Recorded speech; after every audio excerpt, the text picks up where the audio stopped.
Barlow Creations. If you're new to my channel and you're stopping by for the first time, thank you for stopping by. Welcome to my channel.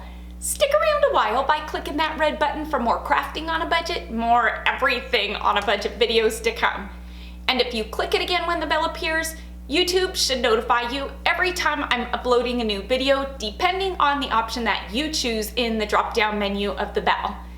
If you're interested in following me on social media, you can find those links in the description box below. What do I have going on for you for today? In my opinion, 'tis the season to be using raffia. I feel like raffia is such an awesome thing to incorporate into fall and harvest DIYs, and of course it can be incorporated into some Christmas ones, but I feel like raffia just screams fall and harvest. And boy, oh boy, do I have a couple of DIYs for you using raffia, how to color it and how to manage it a bit better. I love raffia. I think that it has that rustic farmhouse feel to it, and so it is something that I will most definitely be incorporating into some of my upcoming DIYs over the next couple of months. And I really wanted to show you how you could better use it and get the most out of Dollar Tree's raffia that comes in this 3-pack, and it only comes in this neutral natural color. If you go to Joann's or Michael's and you look for colored raffia, it could be a bit pricey. It's definitely not as inexpensive as it is at the Dollar Tree, but because we're limited, I'm gonna show you a hack using this. I'm also going to be incorporating some raffia into a DIY using these frames that you can get at the Dollar Tree as well. This is, I guess, kind of like the sun and moon frame. I picked up a few of these in a haul that I brought to you, I want to say maybe a month ago, and I am so sorry that I am just now getting around to bringing you this DIY, but I definitely had the fall and harvest in mind when I picked these up. So I can't wait to show you what I do with this and the hack using this. So let me quit my gabbing and let's not waste any more time and let's jump into it. Let's just dive right into this DIY. I will be using one of these summer mason jars that I picked up from the Dollar Tree. Surprise, surprise. I'm gonna remove the embellishments. Although this is a summer plaque, Dollar Tree does have a fall and harvest mason jar out right now that doesn't have the handle on it, so that'll work just as well. I'm gonna take some of Dollar Tree's spackling and I'm gonna fill in these holes because if you can fill them in and not see them, why not do that? Once you do this spackling, if you just take a wet napkin or a sponge and wipe right over it while it's wet, it'll smooth it out, or you can wait until the spackling is dry and just run some sandpaper over it. I don't want the straw to show in this. It's kind of gonna be in the way. And so I'm gonna go ahead and remove this. And so to remove it, all you need to do is just score it a couple of times with a razor blade and it'll just break off pretty easily.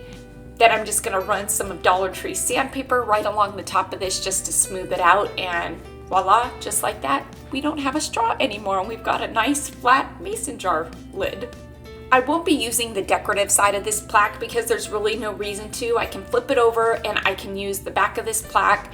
I can't seem to find any of Waverly's chalk paint right now in the color of white, and that's what I wanted to use today for this DIY. So an alternative to that, I'm just gonna use some of Walmart's Color Place spray paint. This is a matte finish. You can get a can of this at Walmart for 97 cents.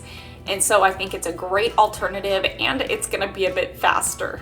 Once I gave the mason jar a good coat of that spray paint, I'm gonna go in with some of Apple Barrel's Burnt Umber paint. This is a dark brown paint. I'm gonna add a bit of water to it, and I'm gonna do kind of a watercolored stroke over the top of this mason jar because I'm just kind of looking for a brown country look. Although this is gonna be somewhat of a harvest farmhouse piece, I like the color of that country brown over the white. Although you can see the strokes of the brush right now, don't worry about it because once this is dry, we're gonna take, again, some of Dollar Tree sandpaper and we're gonna go over this and really soften up the look of this. You can see that just taking a fine grade sandpaper and running over it, it takes a lot of the brush strokes away and it really softens up the look of the brown.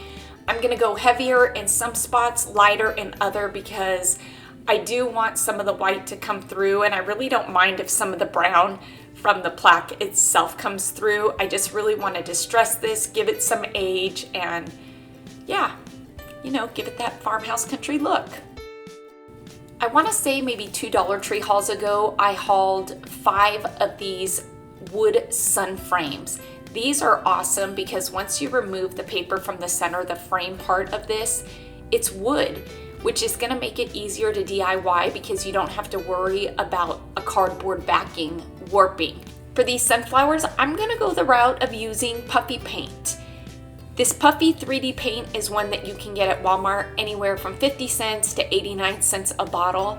This brown just isn't dark enough for me. It's not the color that I envision when I think of a sunflower. I envision something a bit darker, and because I want to go with that puffy paint look and feel, I can darken this up by adding just a bit of this burnt umber acrylic paint to the puffy paint itself. Now, by adding an acrylic paint to this, I'm still gonna get that look that puffy paint gives when it dries. And so that's just kind of a fun way to get more colors. If you've worked with puffy paint before, you know that there isn't a huge selection, I guess, of colors. And so just by adding a bit of acrylic paint to it, a white, a black, or a brown acrylic paint, you can darken, lighten, or create your own colors of puffy paint. And so I'm gonna go ahead and add a good generous amount of this brown to the center of all 3 of these, I guess, suns, but we're gonna make them sunflowers. Look at how cool that looks. It gives it texture, it gives it dimension, and that's just what I'm going for these. For the outside part of this frame, which is gonna be the flower part, I'm gonna use this yellow puffy paint by Creatology. Now, this is a brand that you can get at Michael's. They've got a 12 pack of this right now on clearance for $3. Although the colors are all pastel, like I said, you can very easily add acrylic paints to it to make your own and get deeper, darker colors. For this particular DIY, I don't feel like I need to add to this yellow. I think that this yellow is perfect. So for all 3 of these frames, again, I'm gonna put a good, healthy coating of this yellow puffy paint. When you're applying this, I do wanna say you don't wanna brush it on like you would brush on paint. You wanna kind of pat it because that's what's gonna give you that texture and the dimension that you're looking for when you're using puffy paint. And when it dries, it's gonna look amazing, just like the center does. Moving on to the stem part of my sunflower, I will be using some green felt and some skewers. My Dollar Tree was fresh out of the doweling by Crafter Squares, so skewers are gonna work. I'm gonna get the same result. I'm gonna use felt to cover these skewers for the stem of my sunflowers because, again, I'm going for textures, different materials, and I feel like using felt for the stems is really gonna help give it that country quilted farmhouse look that I'm going for this piece.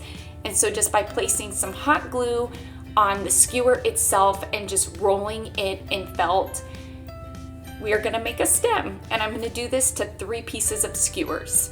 Then I'm just gonna hot glue them to the back of my mason jar, and I'm just gonna kind of offset them a bit. I'm gonna place 1 in the middle and 2 off to the side.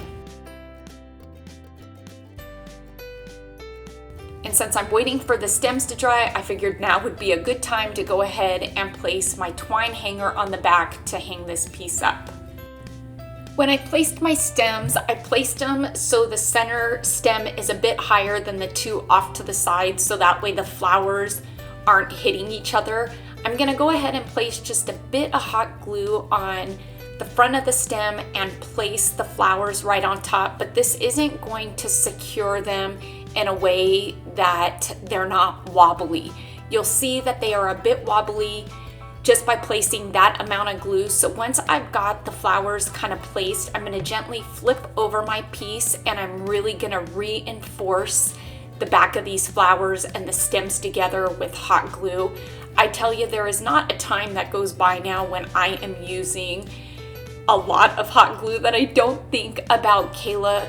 doing a voiceover saying how now for this DIY, you're gonna need a whole pack of glue sticks because it's all about glue sticks. And when I'm using the amount of glue that I use on the back of these to reinforce them, it just makes me kind of chuckle inside my head every time.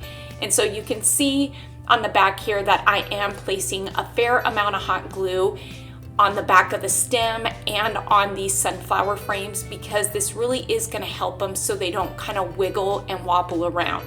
You want them to be secure. You want this to be a good solid piece, and you're going to do that by using a whole pack of glue sticks, because why not?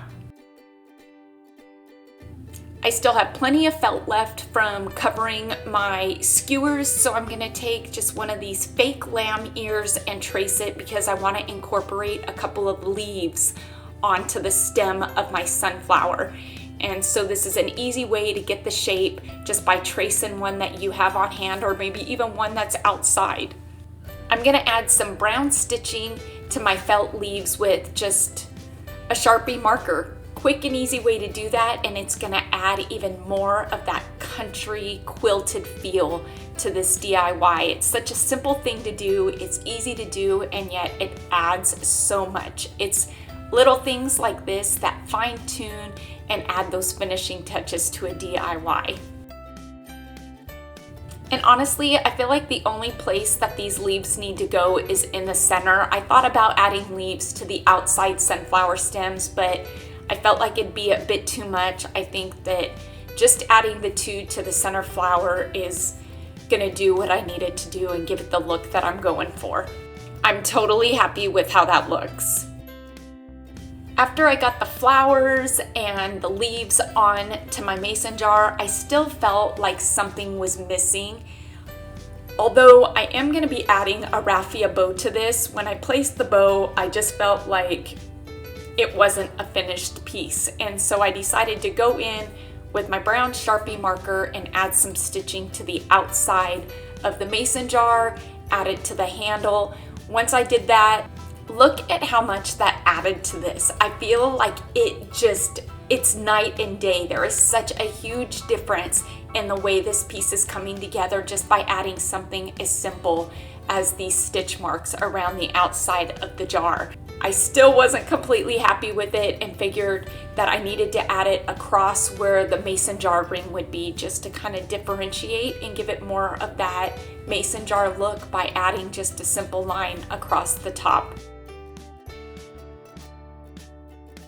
Here are a couple of hacks using some of Dollar Tree's natural raffia. It comes in a 3-pack. You can only really find it at Dollar Tree in this neutral, natural beige color, which kind of limits what you can do with it.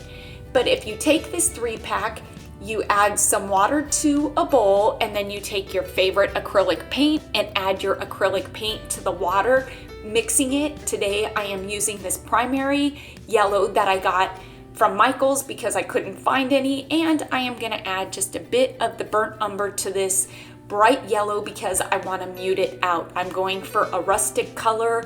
I don't want the yellow to clash with the sunflowers themselves.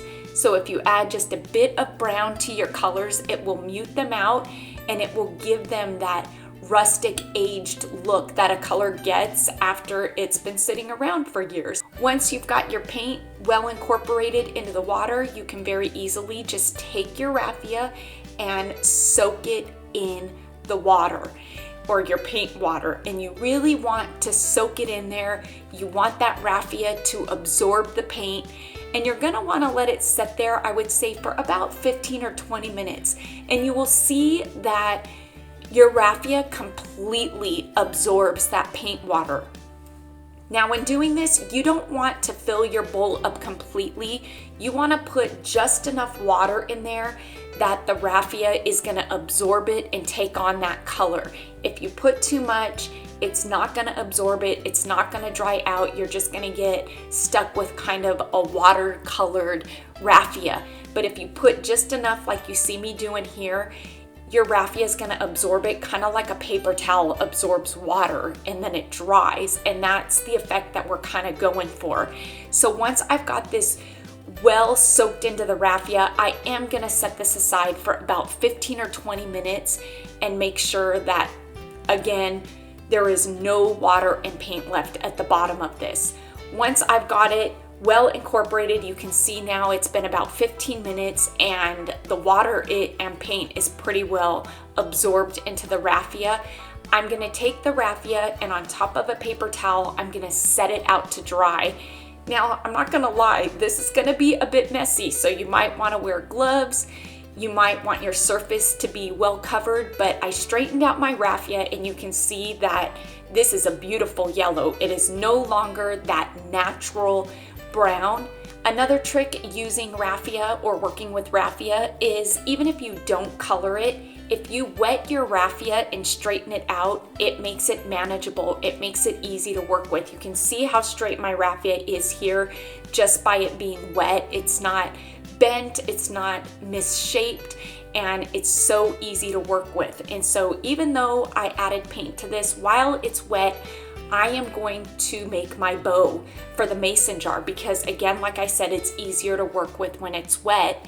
Once I've got my bow tied, I'm gonna go ahead and set it on top of this paper towel. I'm gonna put it outside in that 100-degree heat and I'm gonna let this dry. And after about an hour, you can see that my raffia is dry. It took on the color perfectly. I'm gonna go ahead and hot glue this to the ring part of my mason jar. And just to clean up those bottom edges a bit, I'm gonna give this raffia a bit of a haircut. And we are done with this DIY. Let's go hang it up and see how it looks.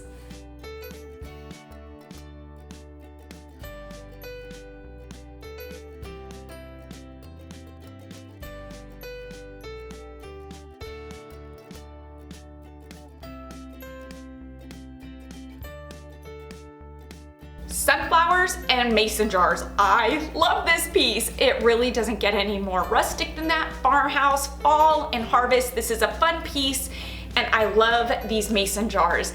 These mason jar plaques you can get right now at the Dollar Tree in a couple of different styles. You can get them in this summer mug style, and I know that they've also got one, I guess, for fall and harvest, and I brought it to you on my last DIY and haul plus small DIY. It's a mason jar without the handle on it for the fall and harvest time. And so really you can use either one of these plaques and you can get the same result. Or if you're like me, you kind of pick up a couple of these because you love mason jars and you might have a couple in your stash already that you can use. I hope you all enjoyed today's DIY and this hack with the raffia. Please make sure to give this video a big thumbs up and let's get this video to, you guessed it, 5,000 likes, because like I always say, each and every one of your thumbs up and those comments that you do leave down below, they really do help my channel to grow and it helps YouTube to notice me just a bit more. Until next time, everybody, I hope you have a fantastic day. Happy crafting on a budget. Stay happy, stay safe, stay healthy, but most of all, stay positive, and bye for now, everybody.